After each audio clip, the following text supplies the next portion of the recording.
Back in 2019, Osprey Games released Undaunted Normandy, a two-player deck-building wargame from designers Trevor Benjamin and David Thompson. It immediately smashed into BGG's top 100 for both thematic and war games. Fans praised its accessibility and simplicity of gameplay, the clear art and absorbing stories. Now in 2020, they're back with a standalone sequel, Undaunted North Africa.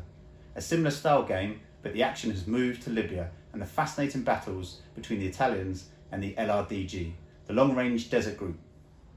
The LRDG were a huge part of World War II's history and something that I wasn't aware of.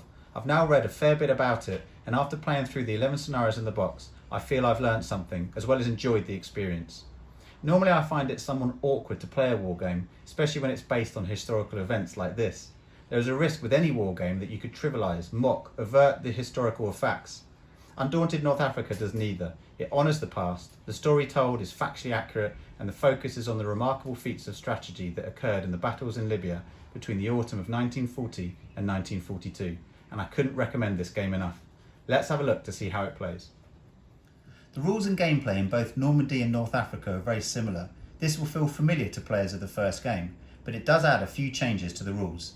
Namely, there's no more respawning, the game is far more asymmetric, and now you can drive tanks. The game comes with a detailed and easy to read rulebook, as well as a mission log with 11 scenarios to play through. Each battle you will play as either the Italian patrols defending their bases and troops, or the plucky LRDG desperately trying to ambush, capture and destroy the Axis infrastructure. You are given a mission objective to try and complete. Generally for the Italians, this will be to lock down and defend their bases, and for the LRDG, you're looking to destroy them. There's also missions where you're looking to neutralise specific opponents' troops or get vehicles and certain combat counters off the board in a valiant escape. Let's set up mission 1. In both Undaunted games, you are following a set of battles in a campaign scenario. Using modular tiles, you set up the board for each situation, adding units, vehicles, structures and objectives. You are then given a mission-specific set of cards for your deck and supply. You draw 4 cards from your deck. Each player picks one to determine who has the first turn, the initiative. Both players discard the card they chose for this, and then play begins. Each side is left with 3 cards to, amongst other things, move, attack, scout, command, bolster, conceal and inspire their troops. Players play their cards in turns, making the initiative, the chance to play first, very important in some missions. In later missions where vehicles are introduced, you could have a plan to move your tank to a certain part of the map to defend a base or attack a certain soldier, but by the time you get to your turn, the opposition could have disabled or worse, destroyed your tank. Players play each card in turn, using the powers available on each card until all cards are used up. Play then moves to the opposition player who does the same. You then redraw 4 cards, choose the initiative and repeat. In this mission, as the Italians, you are looking to control enough bases to gain 3 mission points. You do that by moving a troop with the control ability on the card onto a previously scouted terrain and using the control action. The LRDG in turn are trying to destroy your bases to acquire 3 mission points. They do this by carefully manoeuvring their engineers, who are experts in demolition, to the spaces that the bases are on and using the demolition action. This works like this. You first calculate the defence value of the base you're trying to destroy. In this case 6. The engineer is trying to destroy the plane.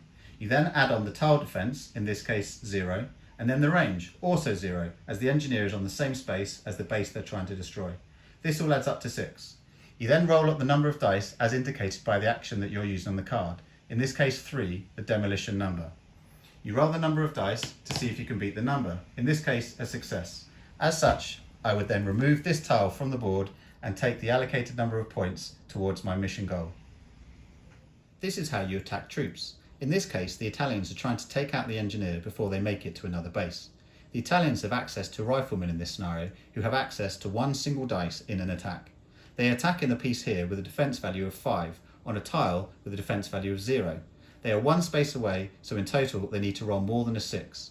If they are successful, the opposing player will move 1 of the cards of the defeated troop first from their hand. If they don't have one in their hand, or they've already played their cards on this turn, they remove 1 from their discard pile. If there's none in their discard pile, then they remove 1 from their deck. If they have no card left in the deck of this troop, then that combat counter is removed from the board for the remainder of the game. Players will continue in turns, moving their troops, attacking opposing soldiers, defending or destroying bases until one player achieves their mission objective. We found we played through the entire mission log in a few nights, keeping the same sides each time. We became quite attached to our soldiers and wanted to understand and fine-tune the use of their abilities.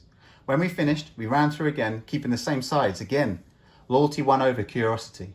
Now, on a third playthrough, we're trying the game from the opposing sides finally. We're still loving it just as much as the first game. I can see us playing this for many more years to come, at least until the next one comes out. We have loved playing this game. I think that because you're reenacting something that happened, albeit loosely, it feels so absorbing. And this brings me back to my earlier point. It didn't feel trivial or callous to enjoy these experiences. Yes, the death of a cardboard token is obviously nothing to the real-life sacrifices that were horrific, but the stories must be told. We should never forget the acts of courage and military strategy that brought us all our freedom. I'm not the kind of person who will sit and watch a 2-hour documentary on the History Channel or read a large volume of books about war. I wish I was, but I know I'm not. But I will play Undaunted North Africa till the small hours. That's just me. And if you're like that, if you love board games and want to have a wonderful experience in a 2-player game that will immerse you in a gripping story that happens to be true and teaches you something about one of the most significant moments of the 20th century, then this game may be for you.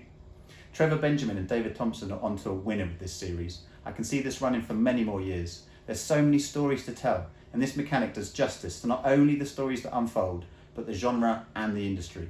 This is not a deep war game, don't get me wrong. It won't satisfy fans of games like Advanced Squad Leader, but for a more sedate family experience in the genre, I couldn't recommend this game enough.